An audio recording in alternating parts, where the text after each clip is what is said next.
Welcome to the Mindful Injury Recovery World Summit. I'm your host, Maya Novak, and this is where I'm bringing you the world's top healing experts who are here to teach you how to recover in the best possible way. And that means going beyond the conventional approach to physical injuries and really activating the healing potential we all have, but very often forget about it. In this interview, I'm joined by Abby Wynn, who is a shamanic psychotherapist, best-selling author, and a healer who blends shamanism, psychotherapy, and energy healing. Abby's Power Core teachings work towards empowering individuals like you to do their inner work with strength and courage, whilst creating a structure and foundation that will guide them. Abby, thank you so much for being here. Oh, it's my pleasure. It's my pleasure to be here. Thank you for asking me. Oh, I'm so extremely excited about this interview. Because shamanism and psychotherapy and the blend of everything, oh my goodness, I have a feeling that it's going to be amazing. But before we go into the juicy part, can you share a bit about yourself and especially what intrigued you to go into psychotherapy? You know, it's very interesting, Maya, because I've written, I think, 10 books already about self-care. How to look after yourself. I don't call them self-help, I call them self-care. And I'm thinking, where do I go to now? What direction do I go in? And I'm unlocking the inner magic within.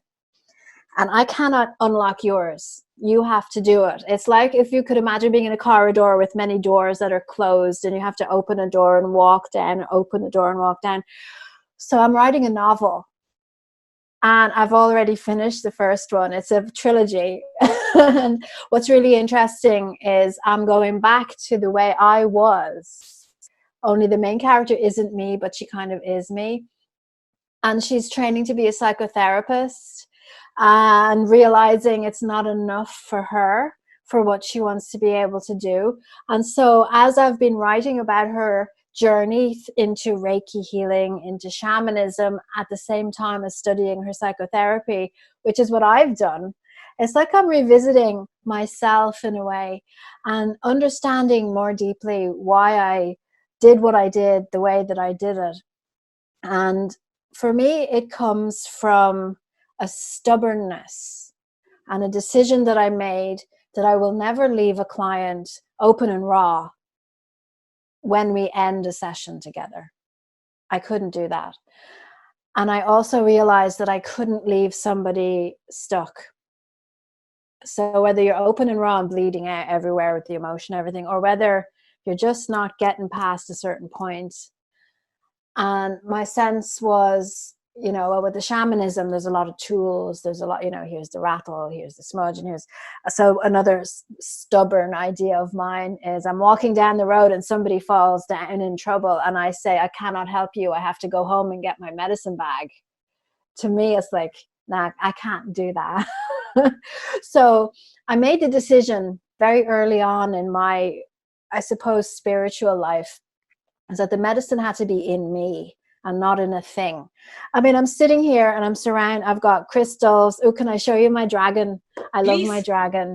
She's helping me write my novel. Look at her. Beautiful one. I have these tools, but I don't leave pieces of myself in them. They support me. So if somebody was to fall down in front of me, I call on my inner strength and my inner wisdom and I work with them there. And I realize that my decision to do this is solidified in me. And that amplifies that in other people that work with me. And so you, let's say, are totally different to me, but the principle is the same for you, where your magic is different. You might not like the dragon. You might prefer this guy, Yoda, you know, or you might like a fairy or a unicorn, which I can tell from you, you've got unicorn energy around you. It's about helping someone reach that stage where they make that decision to say, well, I'm more than just what I'm thinking about. And I need to start feeling how I feel. And then getting into my wisdom and knowing. And so this year is 10 years since I started seeing clients professionally. And what I'm doing is moving more into the realms of knowing and feeling, which to me, that's what shamanism is. and then seeing the thoughts as just an aspect of who we are and not the essence of who we are, which goes against the fundamental philosophy of I think, therefore I am. Yeah. Doesn't it? It's like the opposite of that. I say I think, but I feel, but I am. And these are just parts of things of who I do. So I don't know, does that answer your question? But what I'm knowing now is that I have less and less interest in attending, let's say, a psychotherapy seminar, because I don't need to go back and experience any trauma in my life.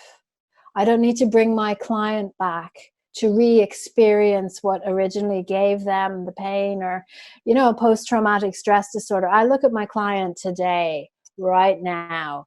How are you holding yourself? Your thoughts are just one part of you, but what are you feeling? How does the thought connect to the feeling? What comes first, the feeling and the thought, or the thought and the feeling? And are you totally disconnected from your knowing? And what happens is we hand our power over to authority. We become the child, and we totally disconnect from our knowing. And then we do what they tell us to do because we think, and we ignore how we feel. And that's why being here on this summit with you is a blessing and a gift to me, to be able to articulate this, because we become the children, and the doctors become the authority figure. We ignore our heart, we ignore our inner knowing that says it's too much medicine, or I need to eat a yam, or I need more avocado, or I need to sleep. I said, but the doctor says I need to do these things, so I'm going to ignore what's here, and I'm going to do what they say. And, of all the things that Deepak Chopra ever said, and I'm not a fan, I have to say, but there is one thing that he said, and I think it comes from his background as a medical doctor, which is, your body just wants to heal itself. Exactly. And the medicine does not do that for you. What the medicine does is creates a space for your body to heal. So if your body is bombarded, let's just say, with a bacteria or with a virus or with something, and then you can take the medicine to hold that back, then your body has the chance to recover. But we are holistic beings. We need to integrate everything together. So you're not going to get a full solution by just going to the doctor and taking the medicine. You need to do more. And I think we're all having our awakening now. Some of the most healing things can be sit down and read a book of fairy tales, which I've just written one of those too. So, and remember the joy and beauty exists in the world, and to start to be hopeful that you can re-experience that and give yourself something to live for, something to want to be around for, and then that will kicks in. I love what you just shared here, because it's so extremely important. And yes, I completely agree with you in regards to feelings and emotions and everything that is happening, especially when we are talking about injuries, when we're talking about the time after the accident, because there is a lot of turmoil happening. And knowing that your body wants to heal, it's not your body working against you, but it's actually there wants to heal, and then doing everything in your power. And I really love what you mentioned, that it's not just going to the doctor's office and then and this is also how I think and feel. It's like you cannot go just to the doctor's office and then let's just wait and hope and fingers crossed that things are going to work out. I was looking at your body language there, Maya. And when you say about coming back to your body, and you're even coming back to your body and saying, it's not about what the doctors say over there, it's about here. We all know this. But we have, excuse me, as human beings, we are hardwired for fear. Plainly and simply because we need to know what the threat is so we can prepare ourselves to be ready for it. But when there's so much contradiction and so much information that is not true, it's very difficult to visualize, to know what the actual threat. I mean, if we could just know what the threat was, what the weakness to that threat was and how to prepare ourselves against it, even like a scary monster coming in, but he doesn't like garlic. So, okay, great, we'll get the garlic. We're not going to worry about him because we have the garlic, right? Yeah. But I also have a background in science. I have a master's degree in science. And what I learned during my time in science was how to think like a scientist, yes, but something else that's not as well known, which is science. Really, the results of science is based on who is funding the research. And it's shocking, but it is true. So let's take something that's not even to do with medicine. Let's say the milk board wants you to buy cow's milk, and they do the research and they fund the science that comes up and says, look, cow's milk is good for you. So then the vegans have to get their money together and fund their scientists to prove that cow's milk is bad for you. And then now you have two opposing scientific viewpoints, which have been done in a laboratory, which have been done specifically. And then you're wondering, okay, well, I was happier with the monster who doesn't like garlic because that's really straightforward. But now I have all these scientists telling me completely different things. I don't know what is true. And it's a jungle. So then and it's a jungle. And this goes for any diagnosable illness. Because big pharma, I'm going to push this tablet, and the other, well, it's this tablet. Well, I said, no, it's no tablet. And then they said, well, you're crazy. You don't know anything. And we're so stressed out because we've handed our authority to these guys, but they're not telling us truth. And we know that. And I think that stress, this actual stress of being disempowered in your healing process, flattens your immune system. So whatever you've been diagnosed with, the stress increases all of the hormonal systems, and you're fighting that on top of everything else, and it's exhausting. Can we talk a bit more about this? First, about fear, because fear is a so extremely common emotion when it comes to healing after an injury, fear of re-injury, fear of what if something happens, fear of what if I'm not gonna heal, fear of, everything. And then also in regards to stress, and how do we actually then tune into relaxation and ease in a very stressful situation, sort of say. Your energy is just so beautiful. But I'm sitting here and you're asking me these things. I can see immediately, where you are. All those things that you just said about what you're thinking, I'm not going to get better, it's going to happen again, is a mental thing. But what we haven't mentioned yet is our ability to be empathic, which means we pick up from the surroundings emotions from other people. So I'm going to explain it like this. So let's say your weakness right now is your illness, whatever that might be. So no matter who's listening, no matter what illness you have, it's a weakness. Mental weakness. Because that's the kick-starting the, like the domino effect of all the thoughts. This thought starts this thought, starts this thought, and then you're gone.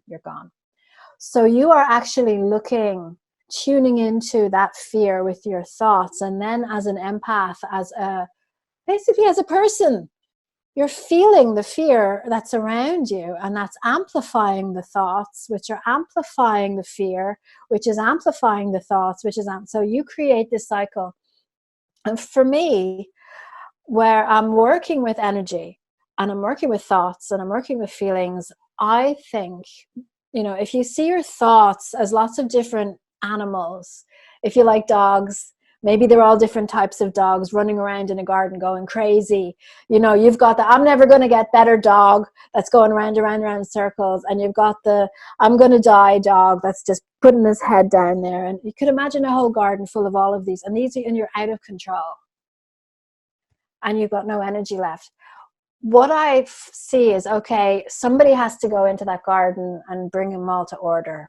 Mm-hmm. And so that has to be the adult you. So everybody works with their inner child. Everybody knows about their inner child. But we also have an inner teen. We have an inner 20-year-old. And we have the responsible adult that we are right now. So connecting in, and if you're watching this now and you're feeling like you'd like to try this, connect into the responsible adult you right now. And imagine that you're going out into that garden with all of your dog thoughts or whatever animal you prefer. And you're going to say, okay, everybody look at me right now. And all the eyes come to you. And for a moment, they all just stop running around. You need to take that energy to be present, to say, right, before we do anything about all of you, me talking to the dogs, you're all real, you're all valid. Okay, maybe some of them aren't as valid as others, but you picked it up from somewhere. So no animal in that garden is a mistake. But I'm feeling too much fear right now. I'm not able to deal with all of this. So will you come with me and help me bridge all the weaknesses in my physical body, clear the energy connection that I have to fear, and solidify that first. And then when I'm feeling, just like you said, more balanced, more centered, and calmer, because I'm only feeling my fear and not everybody else's fear. Then I'm going to have another look and see, okay, well, how many dogs are actually here? How many thoughts? What are my most dominant ones? And are they valid? Are they childlike? You know, is it the little girl wanting daddy to come and make everything okay? I have to be daddy. But I can't be daddy when I have 15 crazy thoughts running around in circles draining me, and my stomach is wide open, and I'm picking up fear when I go to the supermarket just to buy a coffee or something, because you know, so that's what I do. If you see yourself as a container that leaks energy everywhere, and energy comes in and energy comes out, the first thing you need to do is gather your wits about you, put your will into the intention that my container needs to be sealed and healed first. I'll worry about everything else afterwards. That's when you start to empower yourself. So if you were like a car, and you'd say gas, petrol tank is what we call it in Ireland. You know, you fill up the gas and you can drive. But if the gas tank is leaking, you're not going anywhere. So you need to seal that container, and then it starts to fill up by itself. So if you're watching now and you're relating to this, why not try it now? You see, this is what I mean when I do bits and pieces of healing work. We'll start some healing work now. And if you can imagine yourself as a container, what's really interesting to me is when I have some clients who have very low self-worth, they don't think highly of themselves, their container could be like a beaten up barrel that you'd find out in a wasteland somewhere. And I say you're better than that. You're not a barrel that's been kicked and broken. You're not a trash can. So just get a sense of, well, what do I feel my container is made of? Because then we have the power to transform it. You know, I once had somebody who thought they were a paper bag. That's how weak they felt. So if you start to visualize, you can bring in glass. You could be glass, you could be crystal. You could be like a waterfall crystal. We have this beautiful waterfall crystal in Ireland, a vase.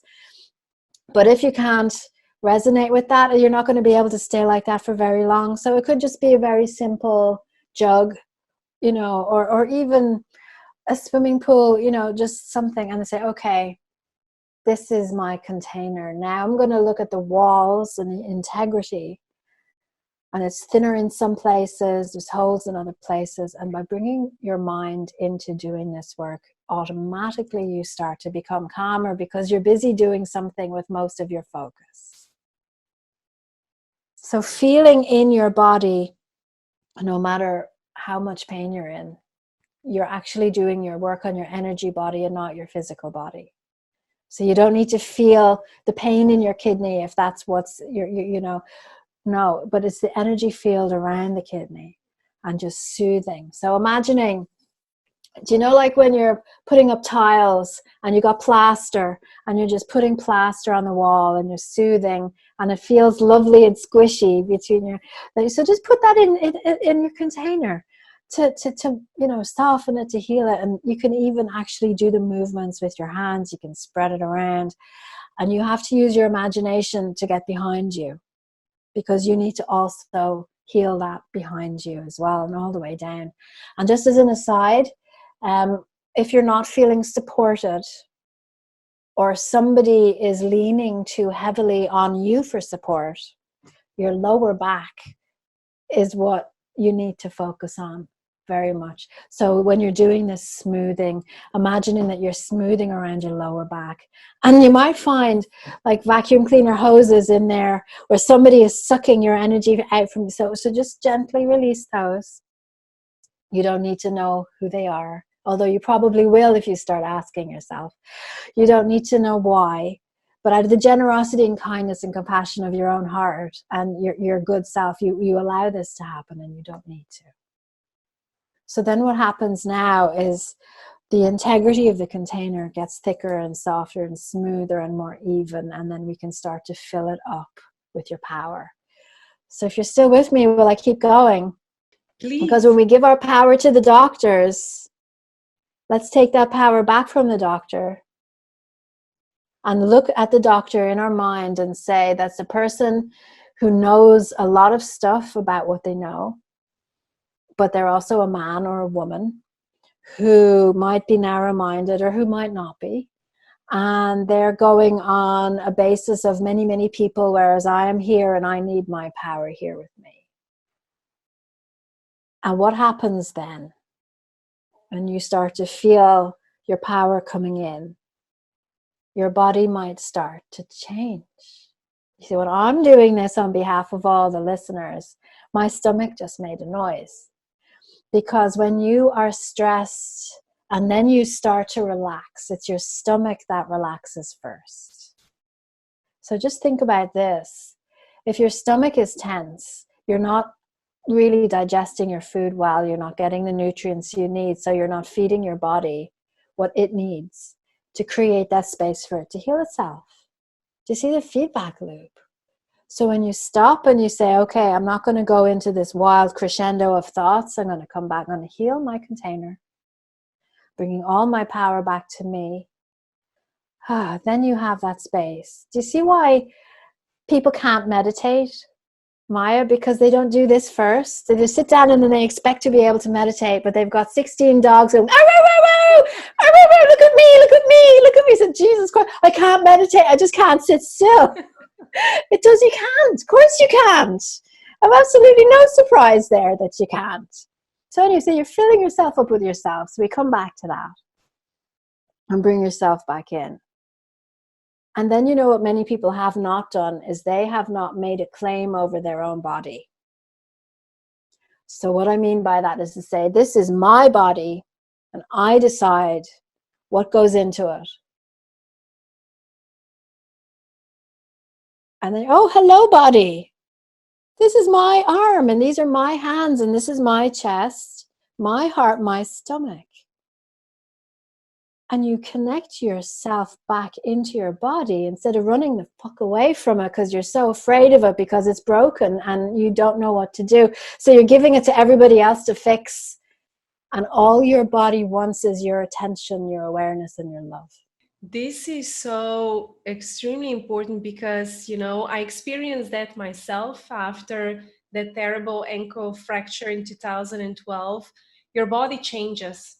And very often we want to run away from it because it's different, because it might look weaker, because you don't perhaps completely like it at the moment.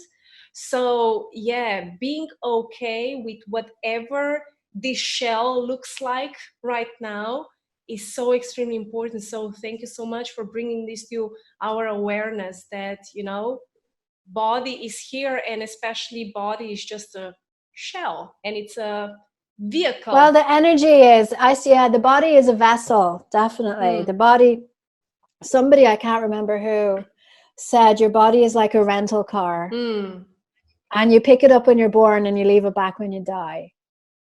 But if you connect into your body I'm quite happy to share this with you, Maya. I'm in perimenopause right now. So I'm not in menopause, but I'm not regular anymore at my periods. And I hadn't had a period for 3 months. So I start talking to my body and I'm there, are you okay? What's going on? So I sat and I brought my awareness in and I put my hands on my womb and on my ovaries. I said, are you okay? Do you need anything? What's going on? I was like, I don't know. So I spoke directly to my body and I said, well, I'd kind of like to get a period just to make sure everything's working and okay. So the supermoon, came out and I got my period. I believe it's that connection. Your body, no matter who you are, your body responds best to loving touch. Yes. Yes. Whether that touch be with your actual fingers, somebody else's fingers, or just the loving touch of your own awareness. Where you go into that part of you and you say, I see you and you're doing okay. I would take, I know this isn't about fertility, but I would take my female clients into their orchard of the fallopian tubes with the ripely hanging fruit of the eggs, to sit under the tree, to say thank you for all of this potential. And I would love it now if one of these fruits would ripen and turn into a baby for me. And then they go into the womb and they make it the most softest, beautiful, loving, nurturing space to hold a baby. And they're in there instead of being far away, terrified that there's something wrong with them and they can't conceive, right? And when you're in there and that, when you think about it, the baby wants to be somewhere full of love. Our body wants to be filled with love. Yeah. And I think that, we can absolutely take this idea and apply it to injuries and healing. It's going to be a different kind of visualization. Oh, no, it's the same. Let's talk about your ankle injury. So you go.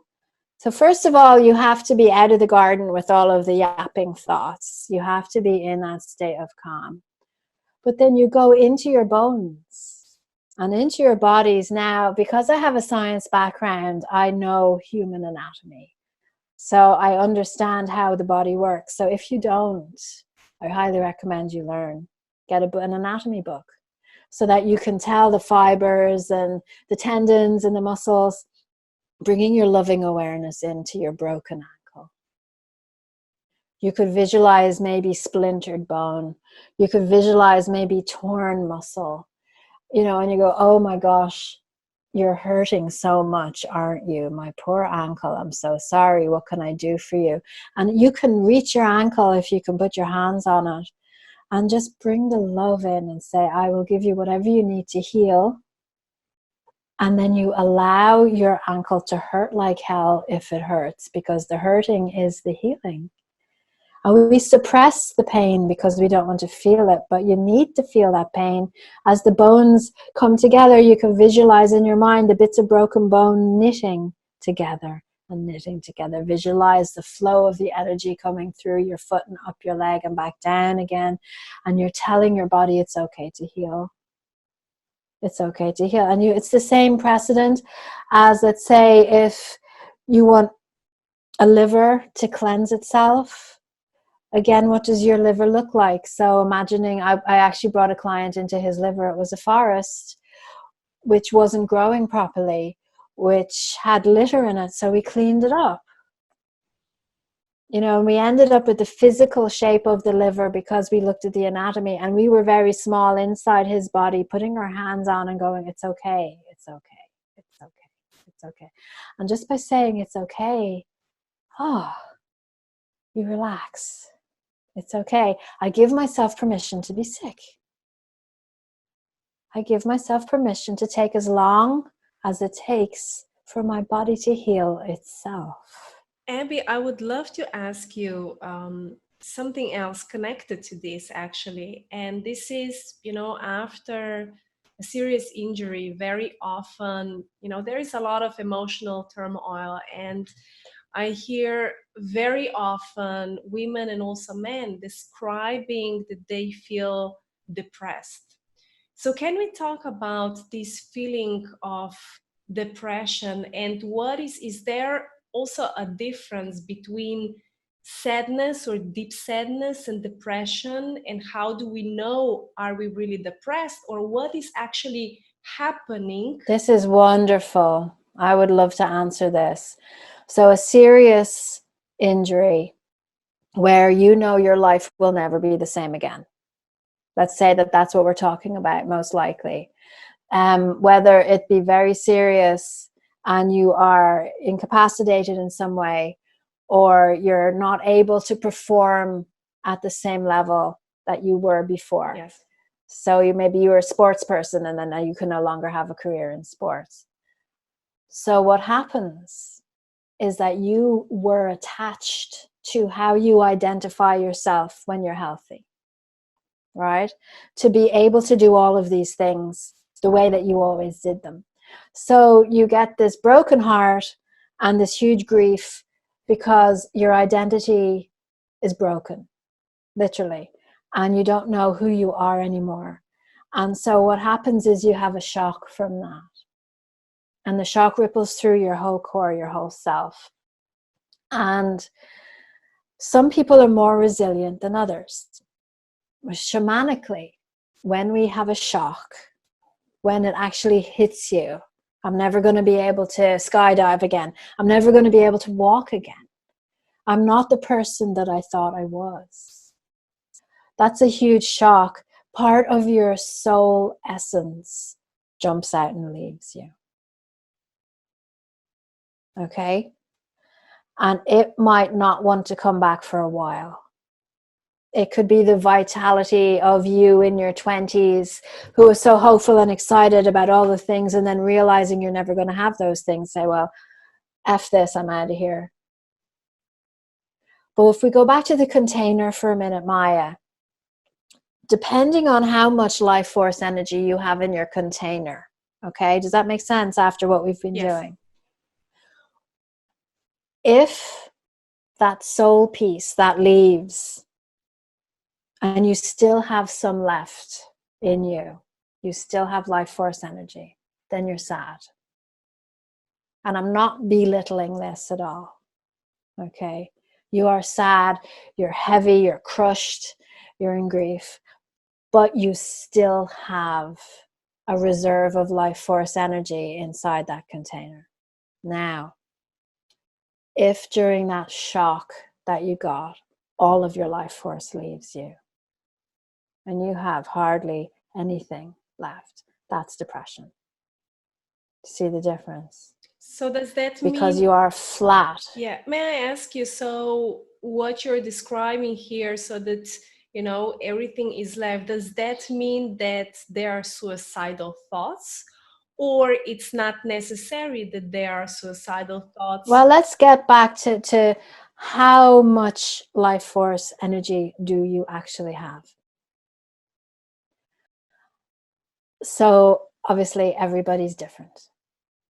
So if you, let's say, I don't like to say you're born with a disadvantage. I don't. But let's say you're born into a family where your parents have a tendency for depression, where this is the psychotherapy part, where there's alcoholism and clinical depression and anxiety all around you. The chances are that you have a low level of life force energy to begin with. That your learned behaviors that come from watching the patterns of your parents do not facilitate vibrant health and an increase in your life force energy. You don't know how to do that. And then you get the shock, and then all your life force energy goes. What's the point in being alive? I'm looking at these most beautiful flowers, and I just don't care. I don't care. You know, that's when you go into that suicidal ideation, when you're like, what is the point? Now, I'm speaking from experience, and I have felt depression twice in my life, and I can tell the difference between depression and sadness.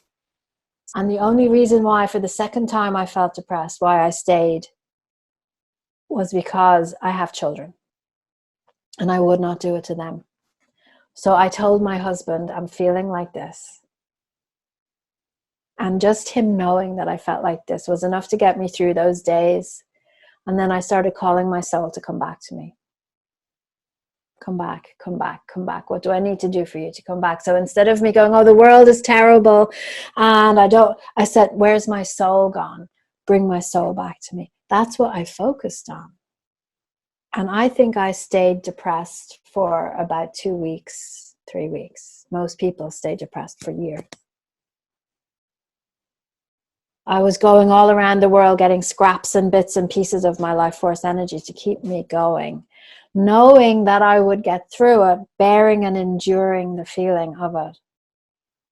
But what do people do in the mainstream who don't work shamanically, or I should say magically, or with the soul? They go to the doctor and they get the medicine that suppresses the thoughts, suppresses the body, and they're going around like zombies, not feeling anything. So you're not anxious, but you're not happy either. You're not suicidal, but you're not invigorated either.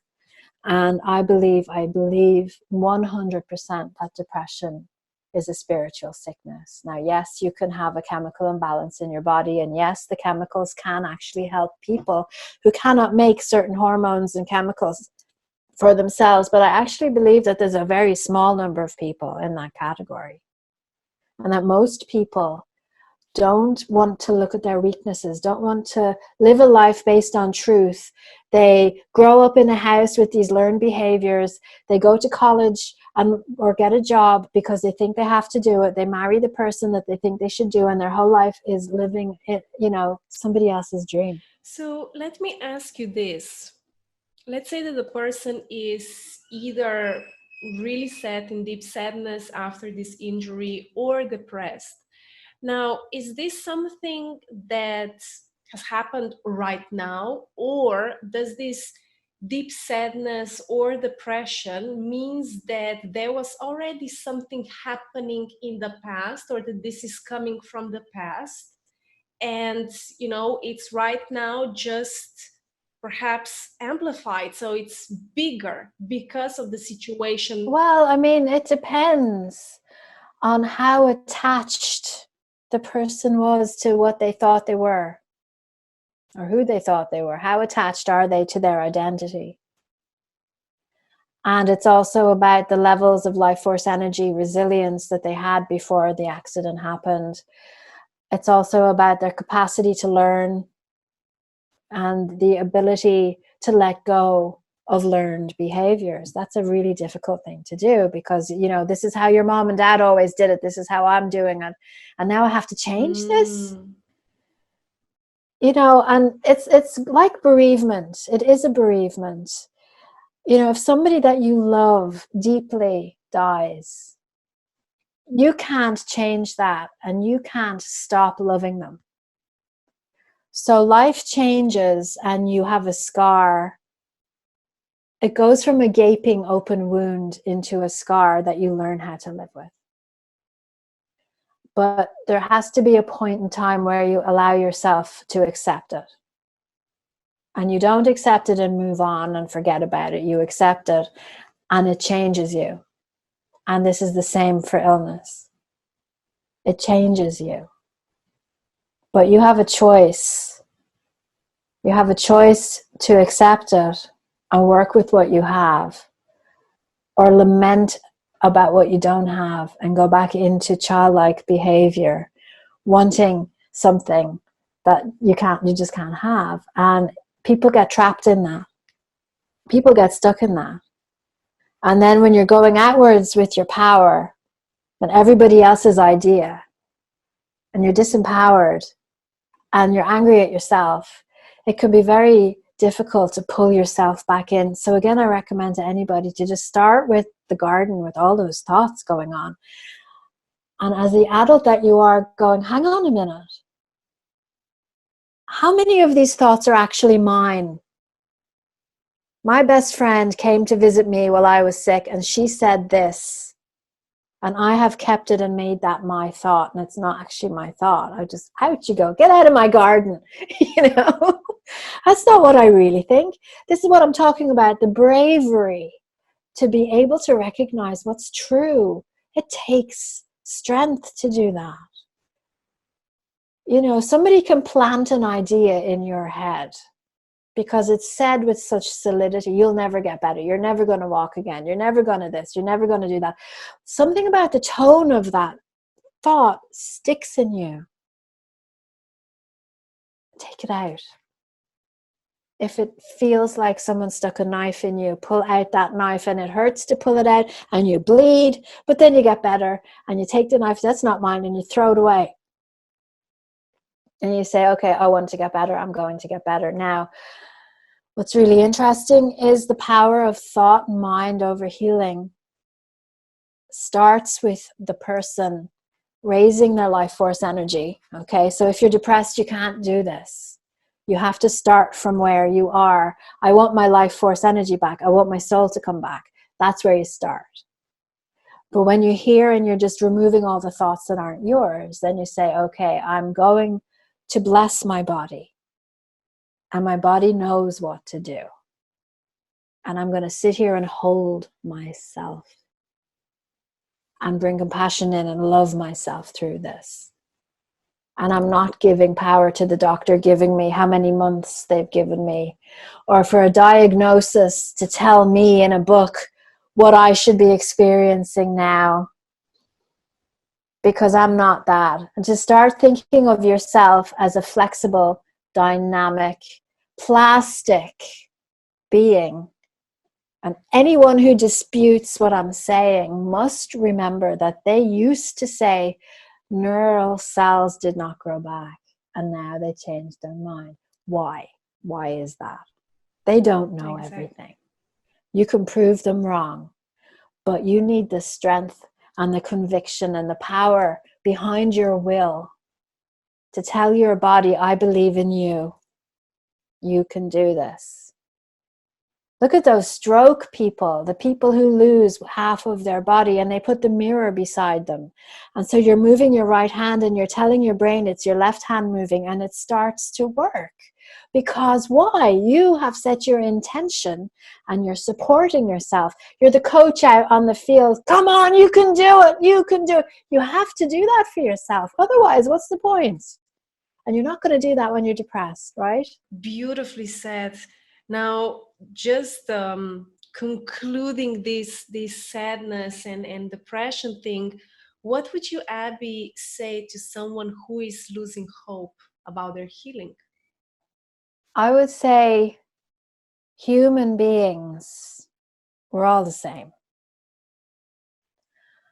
And instead of filling up your head with despair, just start looking for stories that will motivate you, stories of success. Carolyn Myss has a wonderful book which is all about letters that people wrote to her about miracles that happened for them. So let's say even with your illness, whatever that might be, there's not enough examples of people who recovered from that particular thing for you to gather your strength from. Go to something like her book where angels step in and rescue babies from dying. Something to spark your belief in the magic that is really here. And start playing beautiful music in the background. Turn off the news.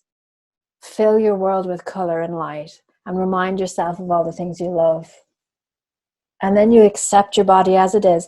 Talk to your bad knee. And tell your bad knee, you're not bad. Because the word bad is a bad energy. You're not broken. You just need a bit of extra love and help.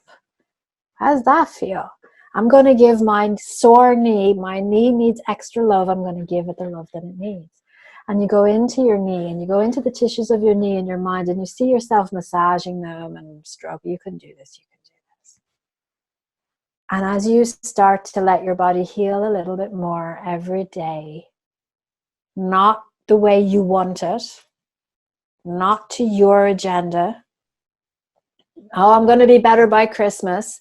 How do you know? So you're going to be a little bit better every day.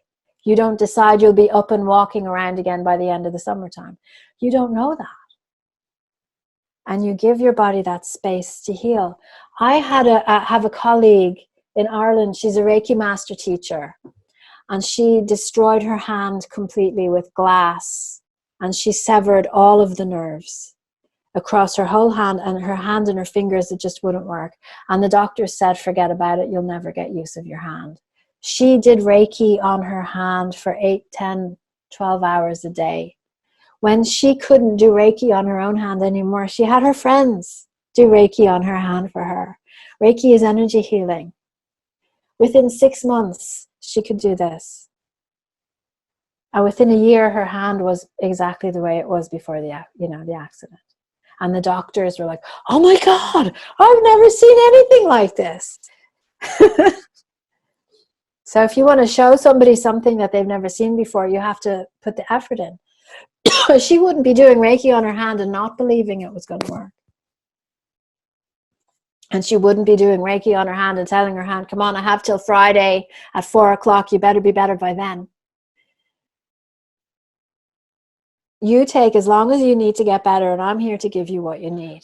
What I'm experiencing with all the healing and all the healing that I've done, but also with my clients, is that, yeah, we all want to have that end result and, the best result.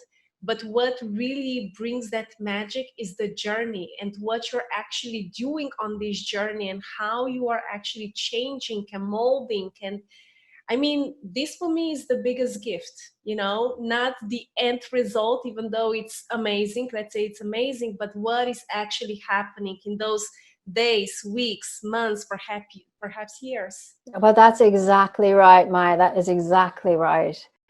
Always looking for the gifts, as painful as it might be. I was sick for nearly 2 years, and I'm still not 100%. I have a problem in my ear, which was like a fire engine came and parked inside my head with the siren going off. And that was the second time I wanted to kill myself. I was that depressed with it. But I'm a year and a half later, and I still hear a noise, but I can bear it now. And it's come right down in volume because it's healing. But I would like it to be healed very quickly. It's not healing quickly. And what this noise is telling me is to slow down. It's telling me that I don't need to do all the things that I think I need to do. It's telling me, you're not listening. What are you listening? You're listening to the wrong thing. And it's also telling me in those moments where I do have silence now, that, oh my God, isn't being alive the most incredible thing that you could possibly have? And the appreciation of those moments when you're not in pain is superb. And my father, he cut his hand with a glass bottle also. It's interesting, it's similar. But he played guitar, and he couldn't play his guitar anymore. He was devastated, but my daughter plays guitar now. So he was watching her play her guitar, and he decided her guitar was too big for her little body because she's only 10. So he took her to the music store to buy her a smaller guitar, and he saw a very simple guitar that caught his eye. And he took it down, and he could play that one where he couldn't play his very expensive guitar at home. And he realized my idea of what I should be doing and what I can actually do is different. And so he bought himself the cheap guitar, and he can play and play and play because of the shape, because of the way it is. So we can be our own worst enemies at times by deciding, it's that guitar that I have to play. With this hand, it means I cannot play any guitar. Do you know what I'm saying here? Whereas I get the cheap one, I would never get a cheap guitar. He said, feck it, and he got the cheap guitar. And now he's having great fun playing the cheap guitar, and his hand is working.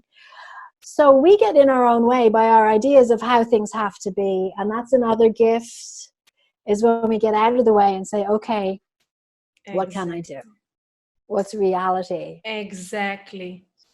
And then the appreciation. So let's say with your ankle, you can't climb up a mountain anymore, but it doesn't mean you can't actually go up a mountain.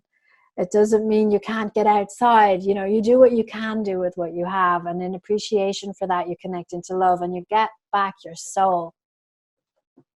And then you step away from being depressed. and you find other ways to express yourself in the world, and the world becomes beautiful again. Exactly. And yeah, it's everything. Changing the perception is basically everything. It's, how we talk to ourselves, what kind of thoughts, but just changing those small tweaks can make a huge difference. So, Abby, can I just share? I mean, before we started, we acknowledged that we're in the time of the coronavirus. And Matt Haig, if anybody watching this has not come across Matt Haig has written the most wonderful book called Reasons to Stay Alive. So if you're depressed and you feel suicidal, pick up his book and just open to a page, and there will be some reason to get you through today, because you're only here today. But what he did today was he put up the Irish newspaper and the English newspaper face side by side. The English newspaper was picture of Boris Johnson, and it says above, people are going to die from the coronavirus. And the Irish newspaper was our Irish Prime Minister. Now, we call him the Taoiseach. It's an Irish word, so you might not know how to pronounce it, Prime Minister. And he's standing up strong, and he says, we will get through this. We're going to work together, and everything's going to be okay. And you see them side by side, and this is how you approach illness. Everybody's going to die. No, you can't do it. You're leaking power all over the place when you're thinking like that. We're going to get together. We're going to get through this. Yeah, it makes me proud to be Irish today. I would love to ask you, what is your number one advice that you would give someone who is right now after an injury and is healing? I have an exercise that I like to do. My television set at home has so many wires and plugs plugged into so many different sockets. And you know yourself how messy you can get with all the wires and everything. So imagine that you are wires and plugs as well, plugged into ideas, plugged into people and relationships, plugged into your expectations of what you should be compared to what you're not. Just pick one. Follow the wire from you. So it could be from your heart going out. Unplug it. And imagine the wire dissolving back into you. The doctors that you heard talk behind your back and say, oh, they'll never get better. Plug out from that. And bring it back in and say, yeah, but I'm me and they've never met me before. The relationships that are draining you, plug out from those and bring your wires back in so that you bring your personal power into your container. Beautiful. Because you make bad decisions. Everybody does. When your energy is low and you're anxious. So promise yourself, this would be my number one tip, that you will not make any decisions about anything unless your life force energy is above a quarter. If that's the most you can do. If you can do better. I mean, me personally, because I do this all the time, I like to be over half full. Even if I can. So you can imagine what percentage are you full? So if you're depressed, you could be 2%. After a wonderful day and beauty and you're feeling content, you could be 60-70%. You're still missing 30%, right? But at 70%, the quality of the decisions that you make for yourself and for your life totally different to when you're 20%. Absolutely. So that's what I would suggest, because decisions that you make affect your body, affect your healing process, affects everything. It also affects your relationship with yourself and then your relationship with everybody else. Exactly. Oh, this is beautifully said, Abby. Now, we could talk, and continue for, I'm absolutely sure, for another hour, 2 hours. But let's slowly wrap this up. I do have one last question for you that is a bit out of the box. It's a bit different kind of question. And I know that you are out of the box as well. So, so imagine being injured right now, and you know that the recovery is gonna take you a while, you know, to get where you want to go, and it's not always going to be easy. Now, in this moment, you can choose one of two gifts or one of two options. And option number one is that you go through this recovery process, do everything that you can in your power to heal in the best possible way. And then at the end, you are gifted with the power of preventing any further injuries. Or gift number two, or option number two, is that you go back in time, prevent this injury, but then you're not completely sure what's going to happen in the future. Perhaps, you know, tomorrow is a new day for a new injury. So my question here is, which one do you choose and why? As you speak, I love the magical thinking, but I don't think that we are superheroes in this life. I don't believe that we have control over anything, and we would be idiots to assume that something will never happen, because that's probably the one thing that will happen. So what I do every time is go straight to God and say, I trust and know that what's best is coming for me, and it's my willingness to accept it is what I need to work on.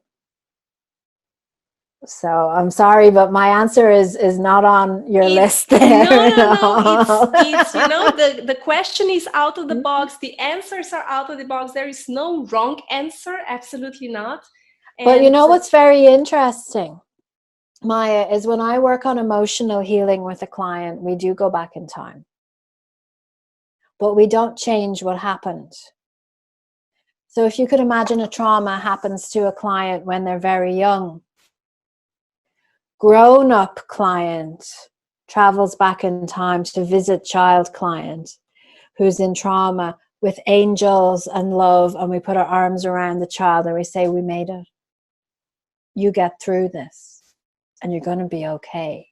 And take the healing now, and take the love that I have, and know that whatever way you handled this was the best thing that you could do. And I totally get it, and I totally understand. And we made it because I'm here. And what happens is like setting a bomb off of love that ricochets up through their lives, and it's the self-worth, self-confidence that rises up, and then the life force energy just comes pouring back in.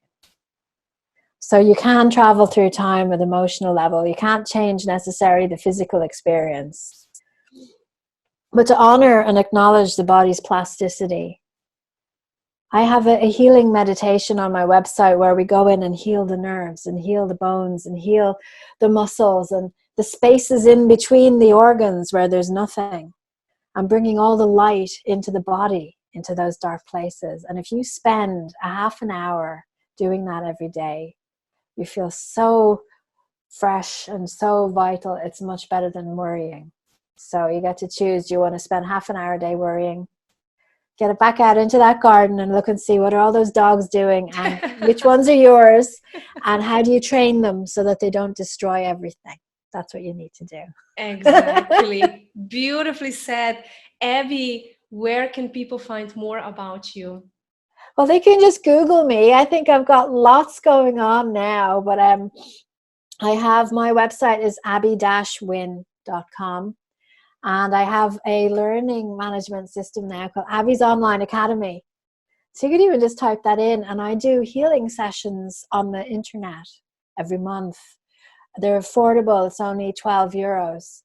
And you get the replay and you can play them over and over again. So these are energy clearing sessions where we basically heal the container and bring back the life force energy. So all these things that I've been saying that you can do, if you're going, I really want to do that, but I don't know how to do it, but I really want to, come and find me, because I do it for you, with you, teaching you how to do it yourself so that you can then do it like this because you know what you're doing. So it's like when you read my biography there at the beginning, I have a foundation, a structure to guide you. I do. I have that to teach you how to do it. So all you have to do is just decide, yeah, I want to change how I think, I want to learn how to do this. Come and find me and I'll show you how. Fabulous. Abby, Thank you so much for this amazing interview and for being here and sharing light and love in these, stressful situations that injuries many times bring. So thank you again. And thank you for asking me.